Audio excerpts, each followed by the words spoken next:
عمیر نیازی صاحب آپ کے ساتھ شرمیلا فاروقی صاحبہ بھی موجود ہیں جو ایک پارٹی کو ریپرزینٹ کر رہی ہیں پاکستان پیپلز پارٹی کو، اور نعیمہ کشور صاحبہ بھی موجود ہیں جو JUIFA کے موقف کو ریپرزینٹ کر رہی ہیں. آپ لوگوں کا سٹانس یہی تھا کہ یہ جو آئینی ترمیم کا پیکج لے کر آ رہی ہے گورنمنٹ، یہ ناانصافی بھی ہے اور یہ بددیانتی پر بھی مبنی ہے. ہم اس کو کیا کہیں؟ آپ لوگوں کی جیت کہیں جس کے لیے آپ لوگوں نے کوشش نہیں کی مولانا کو راضی کرنے کی صورت میں، یا پھر یہ کہیں کہ ابھی آپ لوگوں کے لیے مشکلات ٹلی ہیں، شاید حکومت دوبارہ اس پہ کوشش کرے؟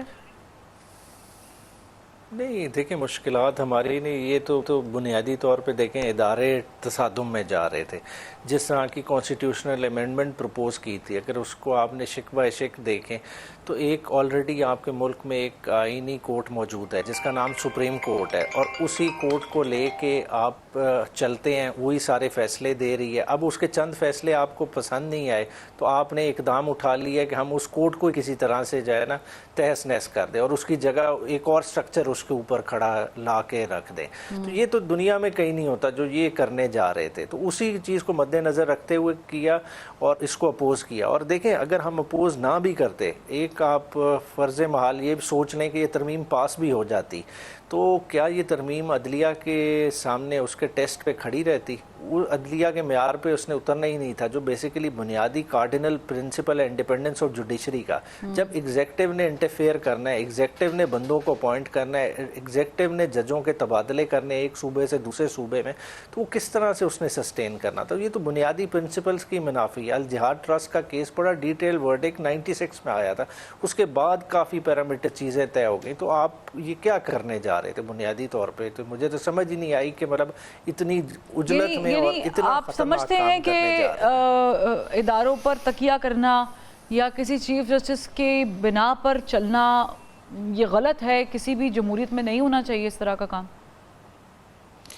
دیکھیں، بندوں کی تو بات ہی نہ کریں. بات اس وقت کیا کر رہے ہیں کہ دیکھیں ادارے ایک دوسرے کے آمنے سامنے ہم پچنگ کرنے جا رہے تھے، کیونکہ نہیں تو وہ پچنگ ایسے ہی ہوتی ہے نا کہ اگر اس طرح کے بیان سامنے آگے کہ 2 مہینے بعد دیکھ لیجیے گا گورنمنٹ چلی جائے گی کیونکہ منصور علی شاہ صاحب چیف جسٹس صاحب لگ جائیں گے، تو آپ لوگوں کے بھی اینڈ پہ وہی چیزیں ہو رہی ہیں جس کا الزام آپ حکومت پہ لگاتے ہیں.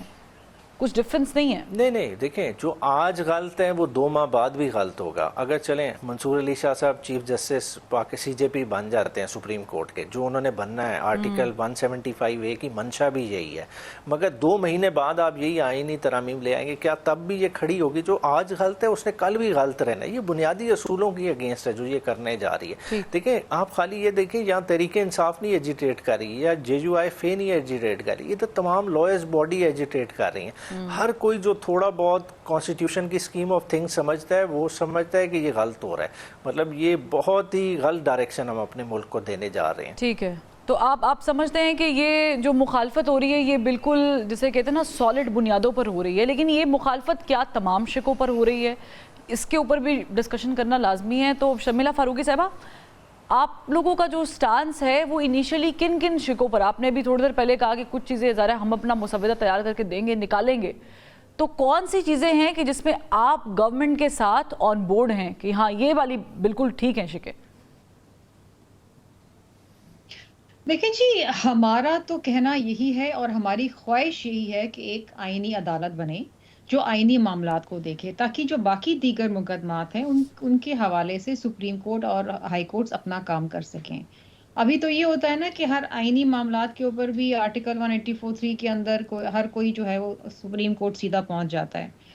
بات یہ ہے کہ اس میں تو کسی کو اعتراض نہیں ہے کہ آئینی عدالت بننی چاہیے، لیکن اس کے موڈس آپرنڈائی کے اوپر لوگوں کو اعتراض ہو سکتا ہے کہ اس طریقہ کار سے ہونا چاہیے یا اس طریقہ کار سے ہونا چاہیے.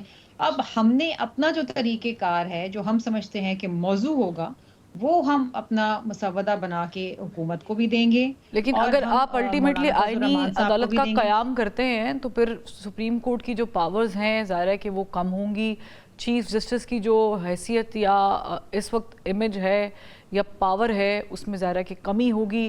تو الٹیمیٹلی تو اگر پھر منصور علی شاہ صاحب رہیں یا پھر قاضی فائز صاحب، تو وہ تو پھر دونوں کے لیے سیم ہی ہے، یعنی کان یہاں سے پکڑے یا وہاں سے پکڑے، کوئی مختلف چیز تو نہیں ہے. Let's look at it this way. میں آپ کو بتاؤں کہ کنسالیڈیشن آف پاور کسی ایک ادارے یا کسی ایک شخصیت کے اندر جو ہے نا وہ ان اینی کیس جو ہے کہیں نہ کہیں پھر وہ کسی نہ کسی کے ساتھ ناانصافی ہو جاتی ہے.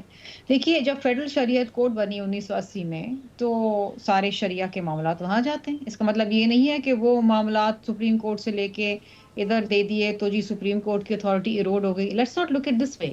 شریعہ کے بہت سارے معاملات ہیں اور اب وہ فیڈرل شریعت کوڈ دیکھتی ہے. یہ ان کا ڈومین آ گیا ہے. اسی طریقے سے آئینی معاملات اب ایک کانسٹیٹیوشن کوڈ دیکھے گی. اتنے سارے مقدمات ہیں، جس طرح میں نے پہلے کہا انہیریٹنس کے معاملات ہیں، لوگوں کی اپیلز ہیں، پراپرٹی کے معاملات ہیں، سو مینی کارپوریٹ ایشوز ہیں جو سپریم کورٹ میں جاتے ہیں، جو زیر التوا ہیں. ان کے فیصلے نہیں ہو پاتے بیکاز وقت کی قلت ہے، ججز کی قلت ہے. سو کیوں نہ ان بیکاز اس سے براہ راست عوام کے لیے آسانی پیدا ہوگی. اس ٹھیک سے ہے، لیکن مشکلات اس کسی میں کے اور لیے بھی نہیں بہت سے ہوگی، جیسے ملٹری آسانی کورٹ ہوگی. میں اب اگر آپ اس کو کیس اس چلنے کی پس بات ہے. منظر میں دیکھتے ہیں کہ سپریم کورٹ کی اتھارٹی ایروڈ ہو رہی ہے تو میں سمجھتی ہوں یہ وہ لوگ سوچ رہے ہیں جو شاید چاہتے ہیں کہ کنسالیڈیشن آف پاورز کسی ایک شخص یا ایک ادارے کے اندر ہو. Again I would always say کہ دیکھیے ایک اوور سائٹ ہونی چاہیے. ایگزیکٹو کے اوپر بھی ایک اوور سائٹ ہوتی ہے، پارلیمان کے اوپر بھی اوور سائٹ ہوتی ہے، جوڈیشری پہ بھی ایک اوور سائٹ ہونی چاہیے.